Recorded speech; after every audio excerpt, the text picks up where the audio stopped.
J'ai été surpris sur quelques stations. On m'avait prévenu que certaines stations comme le sled push, le sled pull seraient peut-être plus dures que prévu. Parce qu'en fait, il faut savoir que le revêtement de sol qui place pour pouvoir faire glisser le sled est différent d'un réel turf. Donc c'est vraiment pas une matière synthétique comme on peut trouver dans les salles de sport ou même sur un terrain synthétique. Donc ça glisse moins, ça accroche un peu plus. Et donc au final, m'être entraîné avec les poids officiels et sur une surface qui est beaucoup plus glissante m'a un peu troublé quand je suis arrivé à la première station sled push. Parce que quand j'ai commencé à pousser le sled, je ne vais pas dire qu'il ne bougeait pas, mais tu sentais que la charge paraissait beaucoup plus lourde que prévu et que donc l'effort à fournir serait différent et que j'allais donc me mettre peut-être un petit peu plus dans le rouge et avoir un petit peu plus dur et mettre plus de temps que ce qui était prévu dans mon plein par station. Même chose pour le sled push, pour le sled pull. Sled pull, j'ai pas eu de surprise parce que je savais que la corde était légèrement élastique, donc je savais comment est-ce qu'il fallait que j'agrippe et que j'aille chercher un peu plus loin pour ne pas avoir ce jeu d'élasticité. Mais même chose, le tirage, le faire glisser ce sled, c'était tellement... je ne m'attendais pas à ce que ça soit aussi dur que ce que j'ai fait pendant mes entraînements. Au niveau des autres stations, pas de surprise. Je crois que j'ai stick to the plan sur chaque station que je m'étais prévu. Au niveau des burpees, continuer à avancer sans m'arrêter, ligne droite, farmer carry, lunges, wall ball, faire une première série la plus longue possible pour pouvoir après splitter mes séries par 10 avec 5 secondes de reste, pas plus. Donc, à part avoir été surpris sur les sleds, le reste, je pense que j'ai bien géré. Maintenant, je pense que je peux aller chercher un peu plus dans le rouge que ce que j'ai fait. Après, c'était qu'une première expérience. Maintenant, je sais sur quoi travailler pour Mechelen.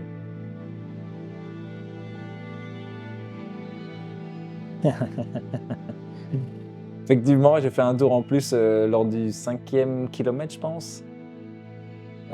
Si je dois décrire ce qui s'est passé, c'est, je pense, un manque de lucidité. À un moment donné, je sais pas si c'est le fait de penser à plein de choses, parce que tu ressens tellement d'émotions, il y a tellement de choses qui se passent en même temps, tu as le public qui est là pour t'encourager. Toi, tu dois rester un minimum lucide parce que tu es tellement dans le rouge que je pense que tu as aussi un manque d'oxygène à un moment donné. Et ouais, je cours et je vois un gars de la même wave que moi qui me dépasse au dernier moment et qui rentre dans le in, dans la rock zone. Et au moment où je le vois, je me dis, c'est pas possible que je doive rentrer maintenant, genre. Et je me dis, si je rentre maintenant et que c'était pas le bon moment, je me prends 5 minutes de pénalité et ça va pas, tu vois. Donc je me dis, quitte à courir un tour en plus et de perdre 1 minute 30, peut-être 2 minutes, tant pis. Et donc je suis parti et effectivement, au moment où je repasse devant le grand écran, parce qu'il faut savoir qu'on a un grand écran qui te dit quantième tour de run tu es et quand est-ce que tu dois rentrer dans un workout. Mais le problème, c'est que quand tu passes dans l'écran, ton nom, t'es pas sûr de le voir s'afficher. Du coup, ouais, pour la prochaine fois, il faudra rester lucide de A à Z. Je me ferai pas avoir une deuxième fois, ça c'est sûr. Ah là là. Bah, à la fin du parcours, donc à la fin de la course, je sentais avoir travaillé, mais je me sentais pas non plus exténué comme je l'ai déjà été après certains entraînements. Donc je pense que là-dessus aussi, c'est quelque chose que je dois prendre en compte et que je dois comprendre que je peux pousser mes capacités et mon corps un peu plus loin. Du coup là, sur la programmation et le plan d'entraînement que j'ai fait entre Rotterdam et Mechelen, j'ai essayé de me pousser un petit peu plus au niveau de ma cadence de course, aller chercher un rythme de course un peu plus rapide pour voir un peu comment je me sentais, etc. Et je pense qu'en vue de l'objectif que j'ai là maintenant pour Mechelen, qui est de faire 1h08, je pense que si ma course s'améliore au niveau du temps, je peux facilement gagner 3-4 minutes. Et même chose sur les stations, je pense avoir une meilleure technique maintenant que je sais à quoi m'attendre au niveau des sled push, sled pull. Même chose, là le plan ça a été de s'entraîner plus lourd, justement pour créer un glissement qui est beaucoup plus dur que travailler au poids officiel. Ah oui, effectivement, ouais, j'ai croisé déjà mes boss animaux, Alex et Antoine. Ils ont fait le double homme à Rotterdam. Ils ont bien envoyé d'ailleurs. Juste avant moi, j'avais des collègues d'animaux aussi qui ont fait la course, Brieux et Charles, qui ont très bien envoyé aussi.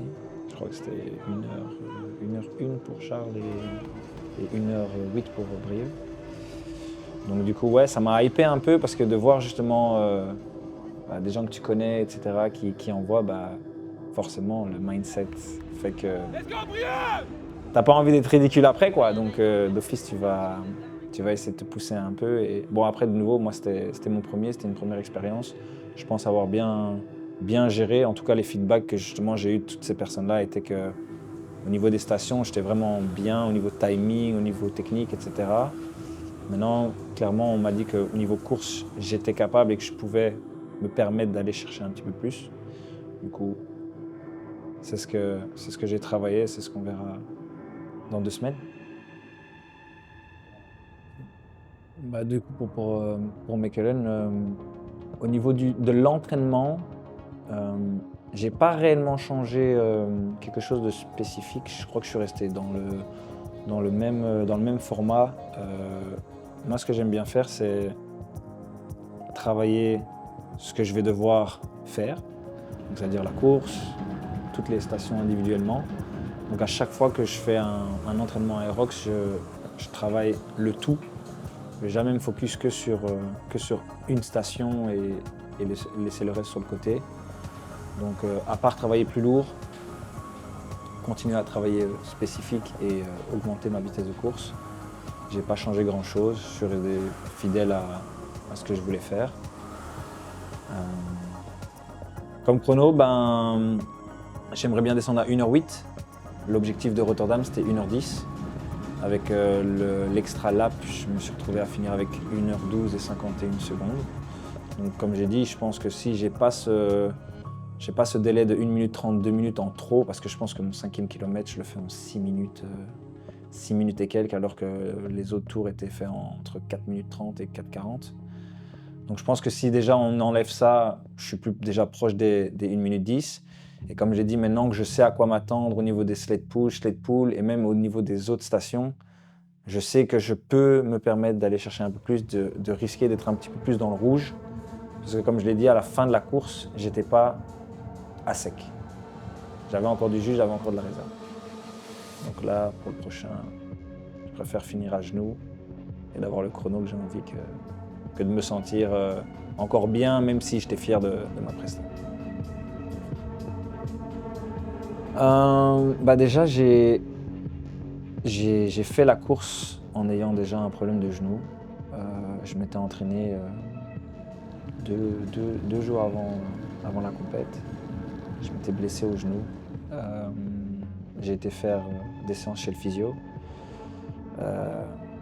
On savait qu'il y avait une chance que ça se pointe en plein milieu de la course. C'est le cas. À partir justement du 5e kilomètre, j'ai commencé à avoir des douleurs au genou.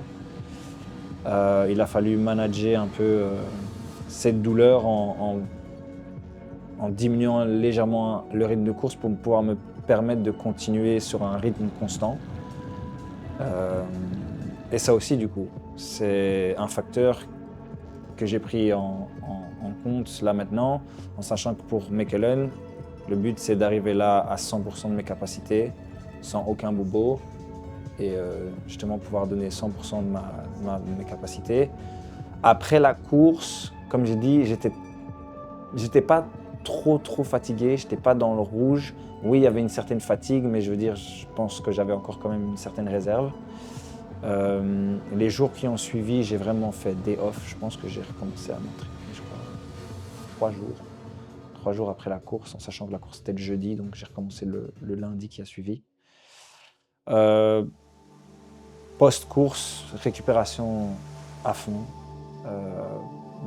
massage gun, boots de compression, histoire de vraiment relâcher les jambes principalement, parce que le haut du corps, j'avais pas spécialement de courbatures. Mais non, à part ça, juste j'ai continué à aller chez le physio, j'ai fixé ce qu'il y avait à fixer, maintenant tout va bien. Les bobos sont partis. Donc voilà, à 100% de mes capacités.